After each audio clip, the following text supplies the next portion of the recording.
Salve, salve! Estamos mais uma vez aqui na Caranguejuçá, nos estúdios do Jornal da Maré, dessa feita com mais um episódio dos Lentes da Dignidade.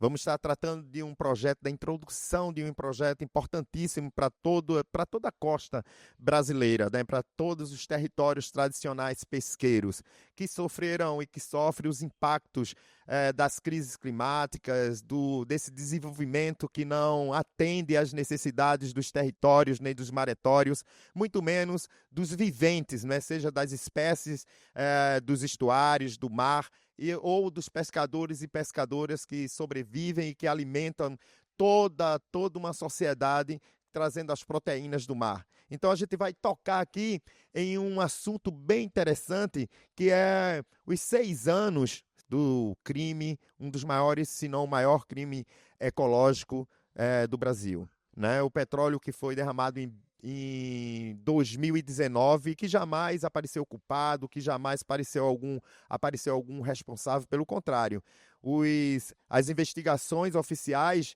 não apontam ninguém, não traz nenhuma resolução, mas a Universidade Federal de Pernambuco e o Ministério da Pesca se sensibilizaram com essa discussão dentro dos territórios tradicionais pesqueiros e criaram o projeto chamado Petróleo e os Povos da Pesca Artesanal enfrentando o racismo e a injustiça ambiental. E, para tanto, convidamos aqui a professora Vanice Selva, que certamente é uma especialista e uma grande mestra, também a professora Edvânia Torres e o professor que também já é amigo nosso, a Ilha de Deus já conhece, o Gilberto Rodrigues, não é, Gilberto Rodrigues, que é também imbuído demais nessa discussão dos territórios tradicionais pesqueiros. Professor, como vai se dar essa eu vou chamar de peleja, essa peleja configurado em um projeto importantíssimo para todo o Brasil, mas em especial para os territórios tradicionais pesqueiros, que é o petróleo e os povos da pesca artesanal enfrentando o racismo e a injustiça ambiental? Bom dia a todos e todas. Obrigado, Fly, pelo convite de a gente estar aqui mais uma vez, né, no Núcleo de Comunicação Caranguejuçá. É sempre agradável a gente estar num ambiente, né, como esse, que é um território pesqueiro, né? Lembrar, como o Fly disse, eu sou Gilberto Rodrigues, sou professor da UFPE, eu ministro aulas de ecologia, e a gente faz parte, né, de um grupo que tem essa peleja, né? Como diz Fly, né? Para a gente tentar, num curto espaço de tempo, né? Propor políticas públicas. A gente também conta com outras colegas, né? Que são importantes a gente mencionar. Professora doutora Maria do Carmo Sobral, que se encontra agora atualmente lá no Pará. Professora Ana Lúcia Candeias, né? Que também manda saudações. E em outro momento ela estará aqui conosco. E também a professora Maria de Jesus Brito, que não é do Prodema, mas é do Centro de Estudos Avançados, né, que coordena esse projeto. Então, o projeto ele tem essa parceria, né? O projeto ele tem teve essa iniciativa através da Secretaria Nacional da Pesca Artesanal. Ela é coordenada, né, por um colega também aqui da UFPE, o professor doutor Cristiano Ramalho, e ele, logo que assumiu o Ministério da Pesca Artesanal, a Secretaria, né, Nacional da Pesca Artesanal, no Ministério da Pesca e Aquicultura, ou seja, esse ministério havia sido desmembrado ou extinto lá nos governos anteriores, né? Então foi um grande desafio. E aí, então, uma das formas, né, que foi pensado pela Secretaria na época, lá em 2023, foi de fazer algumas atribuições às instituições, às universidades, né? Então, se eu não me engano, foram 11 projetos, né, que foram distribuídos, né, para as universidades, e a gente, enquanto UFPE, fomos convocados de alguma forma, né, a se debruçar sobre esse projeto. Vanice Selva, como vai se dar essa metodologia nos territórios? Como se dá aí? Eu vou acrescentar, não é? Eu sou Vanice Selva, sou geógrafa, Sou vinculada ao Departamento de Geografia da Universidade Federal de Pernambuco e ao Programa de Desenvolvimento do Meio Ambiente. E aí, a gente, mesmo antes, né, desse projeto, a gente já vem trabalhando, de certa forma, assim, com o tema, né, mais com projetos voltados para a educação ambiental ou projetos voltados para a promoção, né, de atividades que as comunidades já desenvolvem, né, no contexto mais do turismo como uma forma alternativa de renda. Essa proposta de projeto é uma proposta chamada de pesquisa-ação. Né? É uma proposta de pesquisa-ação e, ao mesmo tempo, logicamente, né, a metodologia ela vai se fundamentar, né, nesse processo de pesquisação, que tem como princípio a participação, né, o conhecimento, né, o empoderamento, né, de comunidades a partir desse conhecimento, pois, ao mesmo tempo em que a gente busca a informação, a gente também está, ao mesmo tempo, devolvendo essa informação e ampliando, né, o conhecimento e as possibilidades para as comunidades. Então, o projeto ele foi pensado, né, para ser executado em 4 estados, Pernambuco, Alagoas, Sergipe e Bahia. E, nesse contexto metodológico, né, a gente escolheu, né, buscou aquelas comunidades que foram mais impactadas, mas, ao mesmo tempo, comunidades que têm também uma relação com as áreas protegidas. E aí a metodologia, né, a gente buscou conciliar até para buscar também parceiros, né, porque a gente precisa de parceiros. E aí a gente busca, não é, junto com essas comunidades, desenvolver ações voltadas, ora, para trazer o conteúdo específico do tema, né, da proposta, mas, ao mesmo tempo, buscando trabalhar também com as necessidades reais e principalmente aquelas que teve, né, o impacto do óleo.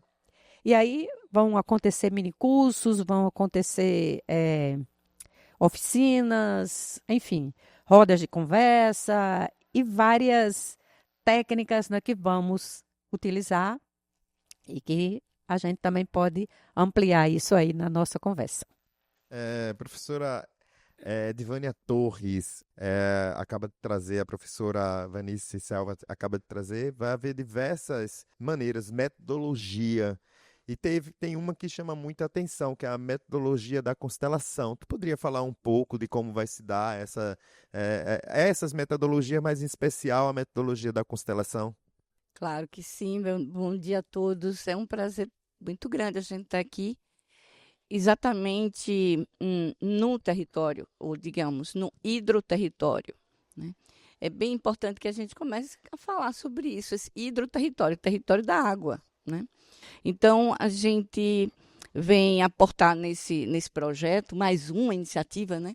Como é que a gente pode colaborar com as iniciativas já existentes ou na identificação de problemas, mas também buscando alternativas, né? Que é a tal da geopolítica. A gente sabe que tem as organizações, associações, mas também tem os diferentes atores. Então, pela universidade, é um trabalho que eu gostaria também, antes de eu entrar no mérito da metodologia em si, que é a análise de constelação, que a gente vai utilizar nesse trabalho, mas dizer a importância de um trabalho intergeracional. Seja do ponto de vista da universidade, então a gente está alocando nesse projeto diversas gerações, alunos da graduação e alunos da pós-graduação, envolvendo eles, já sensibilizando, né, trazendo eles para essa problemática, né, que foi, quer dizer, esse derramamento de óleo, o impacto nas comunidades de pesca artesanal. Então, da nossa parte, enquanto acadêmicos, técnicos e estudiosos do assunto, a gente está envolvendo para que outras gerações sigam também com esse mesmo nível de preocupação. E a gente espera que nas comunidades a mesma coisa ocorra, que a gente está vivendo um momento assim inédito no mundo, no planeta, que é um momento em que está se convivendo 5 gerações diferentes. Então, como é que a gente pode tirar o maior proveito disso, né? A maior potência? Então, esse nosso projeto, né, eu acho que conduzido pelo Cristiano, que tem essa sensibilidade, ele já vem trabalhando com as vozes, né? Então, para a gente é um momento assim, inédito da universidade. A gente tem um representante no Ministério, principalmente na Secretaria Nacional da Pesca, e aí ele nos brinda com essa oportunidade. Então, vamos aproveitar ela. E a gente foi discutindo qual seria a metodologia que a gente pudesse, digamos, contemplar o maior número de comunidades, porque cada comunidade dessa tem uma característica própria, sabe? A gente não pode dizer hidroterritório de maneira geral, cada uma tem a sua especificidade. Então, como é que a gente poderia chegar lá? Os atores são diferentes, e aí, como é que a gente poderia chegar? Então, nós escolhemos uma metodologia que ela é pouco conhecida ainda no Brasil. Ela tem origem na Alemanha, chama-se análise de constelação. Constelação a gente sempre associa às estrelas, né? Sempre a gente olha a constelação, mas a constelação ela é utilizada, quer dizer, são série de elementos, né, que formam vínculos. Às vezes vínculos com estranhamento e às vezes vínculos com afinidades, sendo mais distantes ou mais próximos. Uns brilham mais, outros ficam na sombra, né? Então, essa análise de constelação, ela prevê uma aproximação sucessiva com a comunidade e permite que ela se manifeste. A gente não está incitando o conflito, a gente vai fazendo com que eles brotem, assim como também as potencialidades. Aí, como se dá isso, análise de constelação? Né? A gente apresenta primeiro toda a concepção teórica, né? E a gente faz com que a comunidade ela incorpore, porque a ideia da gente é que ela também consiga produzi-la no seu dia a dia, no seu cotidiano, com algum tema que seja de importância para ela. Então, ela prevê quatro dimensões, que eu acho que é muito importante já antecipar. Uma dimensão é a caracterização do sítio natural, o geográfico, que nada é igual. Aqui não é igual, digamos, se a gente for pensar uma outra comunidade que tenha, por exemplo, no Cabo de Santo Agostinho, né? Ou em Olinda, e assim por diante, a despeito de todas estarem no litoral. Então, tem uma característica, o sítio natural, o sítio geográfico, digamos, a permanência de algum rio ou não, aterrado ou não, enfim, a maré. E aí tem uma outra característica, uma outra dimensão, que são as características que seriam de ordem mais antrópicas, ou seja, criação. Por exemplo, aqui a gente tem uma ponte, né? Essa ponte ela não surgiu, né? Na verdade, foi uma produção humana, né? E, às vezes, uma via, né? Uma construção. Então, essas características, ou os próprios viveiros, eles não são naturais, né? A gente sabe que é uma construção humana. Então, é uma segunda caixinha. A terceira caixinha é o conjunto de normativa. E aí é bem importante, estávamos conversando antes, né, Gilberto, que um dos objetivos desse nosso trabalho é a gente poder, digamos, contribuir desenhando alguma política pública, um projeto de lei que venha contemplar essa ou aquela comunidade. E, por último, que é a mais importante, que é a dos stakeholders, todos os agentes envolvidos. Então, não adianta a gente só trabalhar com a comunidade aqui, a gente tem que trabalhar com o representante da prefeitura, representante do CMBio, etc., CPH, etc. Aplicando essa metodologia ao caso das comunidades de pesca artesanal impactadas pelo petróleo, que é essa, digamos, a diretriz principal desse projeto. Então, nós vamos perguntar, ou estamos perguntando nesse processo de aproximação, quais foram, digamos, as áreas mais impactadas, sejam elas do ponto de vista psíquico, seja do ponto de vista fisiológico, seja do ponto de vista das características dos elementos da natureza impactados, os demais ecossistemas impactados. E, a partir disso, a gente identifica os atores, os protagonistas que ainda seguem, digamos, de certa maneira, no estado de alienação com respeito a isso que ocorreu, e como é que a gente pode fazê-los, digamos, se posicionar ou demandar um posicionamento deles, né? Então, pessoal, vamos aqui para um intervalo do Jornal da Maré com a temática Petróleo e os povos da pesca artesanal enfrentando o racismo e a injustiça ambiental. Daqui a pouquinho a gente volta, beleza? Esse projeto, eu acho que ele é fruto do trabalho das comunidades pesqueiras que se reuniram em Brasília logo que o presidente Lula foi eleito. Então, eles fizeram parte de uma equipe de transição do governo e o compromisso que o Ministério da Pesca firmou com os representantes na época foi de construirmos juntos políticas públicas que possam auxiliar, que possam vir apoiar as comunidades pesqueiras. Nós ficamos responsáveis por trabalhar junto com comunidades de Pernambuco, de Alagoas, de Sergipe, de Bahia, no sentido de a gente não ser mais surpreendido com situações como a do petróleo, que é o foco maior do projeto, pensar em questões de saúde, em todas as questões públicas das comunidades que a gente possa juntos apontar e estudar diretrizes. Mas é isso, como as características sociais daqui, as mulheres são lindas, né? A gente recebe turista, eu sei que é a figura econômica, mas a gente tem dança, tem tudo que for relacionado à organização.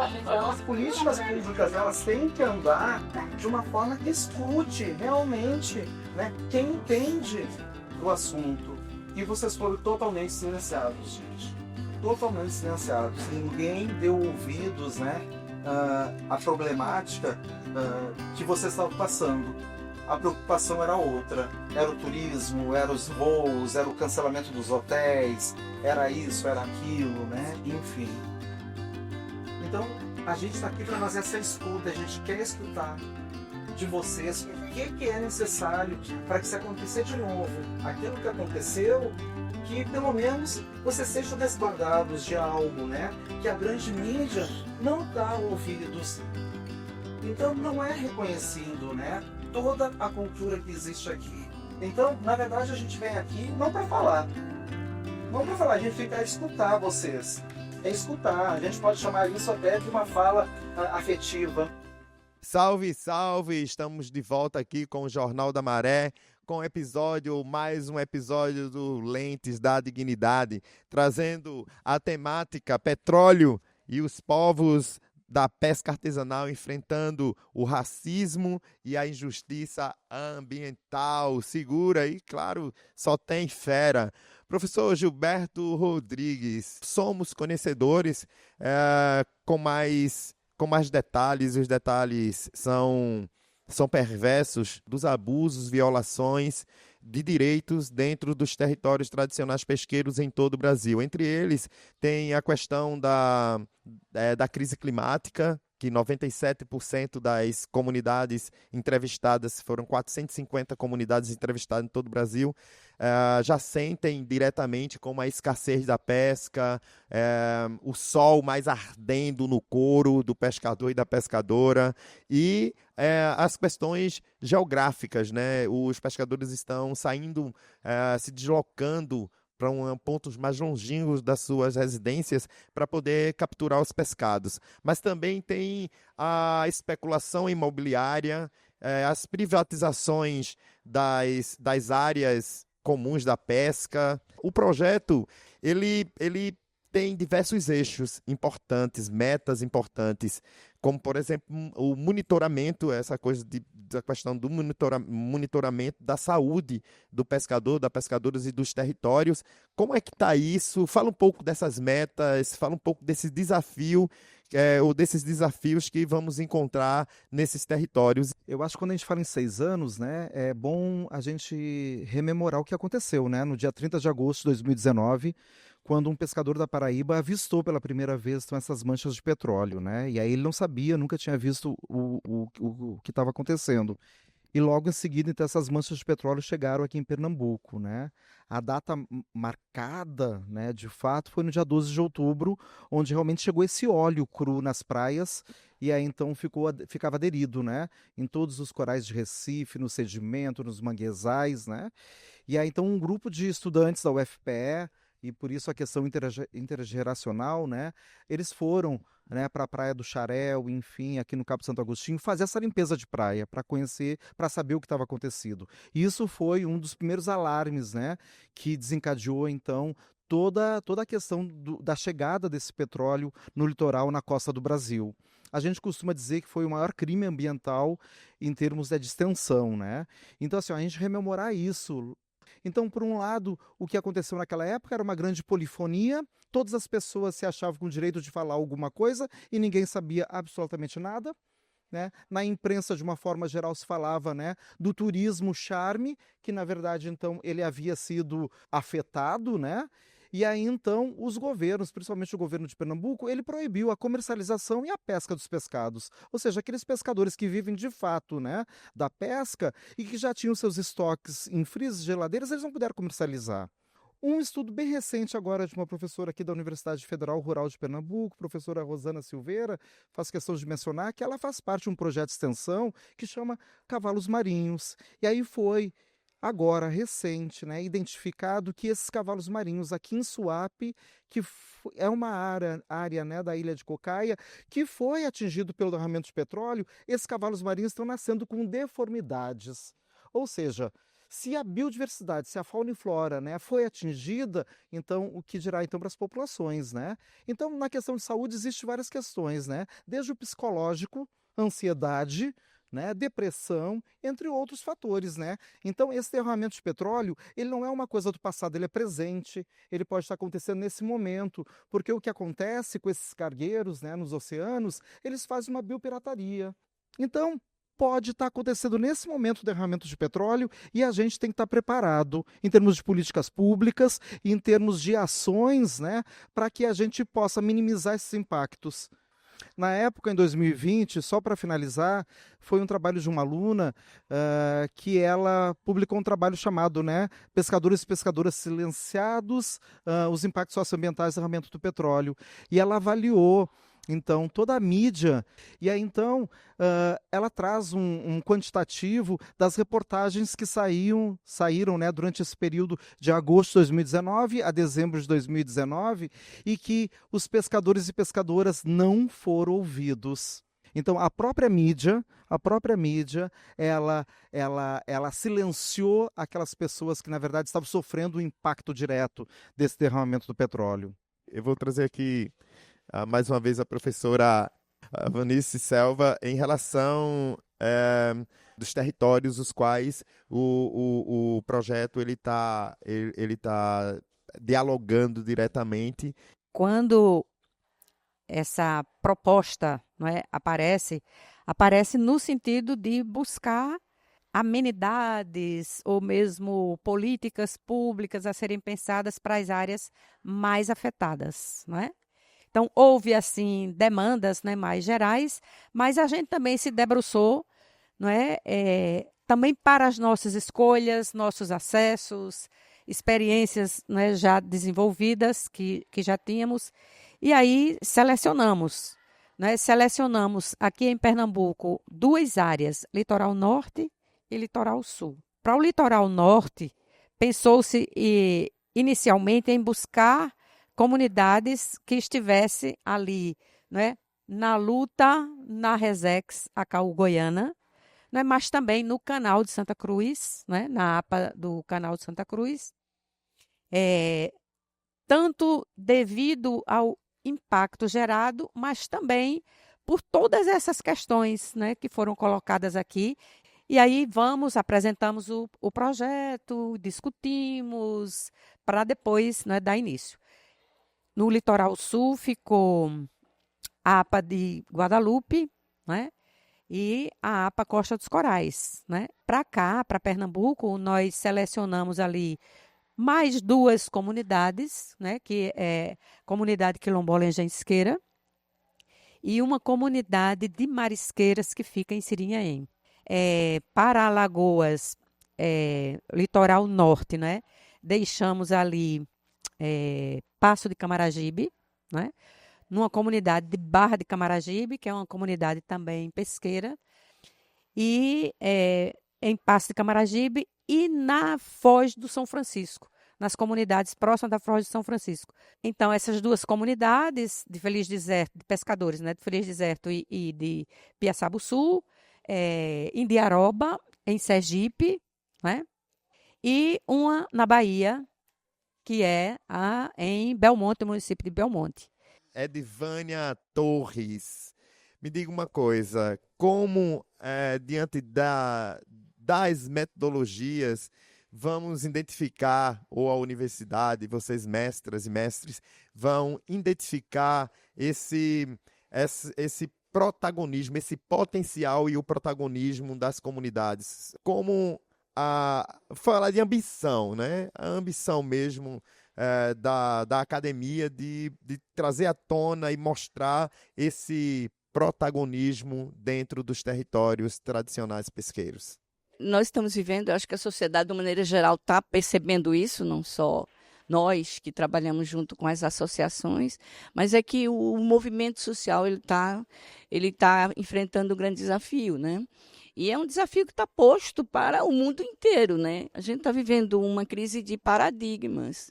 Então, é óbvio que o movimento que ele vai surgindo em torno de uma causa e vai se associando como o movimento dos pescadores artesanais, que viram as associações, quer dizer, há 100 anos, né?